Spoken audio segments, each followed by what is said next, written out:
Welcome, ladies and gentlemen, to Movie Talk. Today we have a very special guest coming in, and he's going to be talking about one of the most famous characters of all time. When was the first time you actually saw Spider-Man? Okay, so when Spider-Man 2 first came out in theaters, I was still way too young to see it. So then I remember my father, when it came out on DVD, he brought it home, and I was so excited to just watch it. So I remember bringing over that DVD case, just staring at all the pictures and reading whatever I could. I was so excited. If you could name one of your favorite movies of all time from the Spider-Man series, which one would it be and why? I like Spider-Man 2 the most back in the original trilogy. So I watched it every single day and I never got tired of it. And I think what differentiated it from all the other movies is that it had the best theme out of all of them. Because in the movie, Spider-Man, Peter Parker, he became so overwhelmed with that double life that he decided to give it up.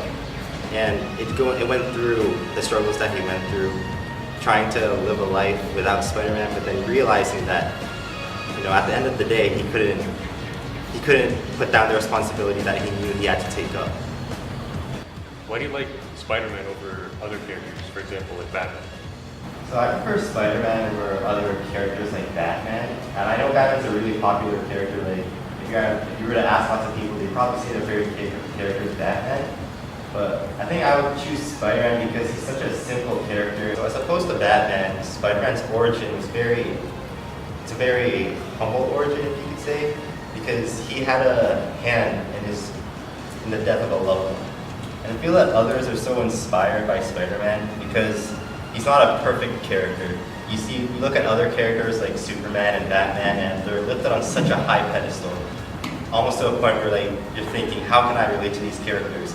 Then you have Spider-Man, and he's not perfect at all, and he has so many flaws, and that's how we human beings are naturally.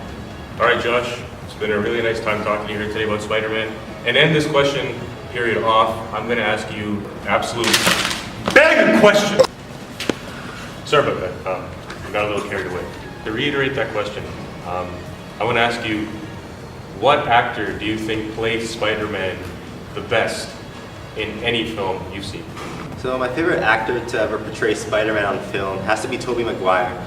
And Tom Holland, he did a great job in his new movie, Spider-Man Homecoming and Civil War, but I feel like Tobey Maguire holds such a special place in my heart. And Andrew Garfield in the Amazing Spider-Man movies, I felt like he was okay, but at the end of the day, I couldn't really relate to him because he felt too cool, and some people would put he was too handsome. And Tobey Maguire, why he's my favorite is because in the original trilogy, you could really see that he was this outsider who didn't really have any friends, and you could really believe in his performance as that nerd in high school. So on top of that, my favorite scene in any Spider-Man movie has to be in Spider-Man 2, with the train scene. First of all, in that scene, the action is so well choreographed, with him versus Dr. Octopus on the train. Transitions with Spider-Man and Dr. Octopus fighting on top of the train, and then he's launched all the way back onto the ground, onto the streets. And I love how fluid it is, he web slings his way back up onto the train with all the different camera angles, running up the building.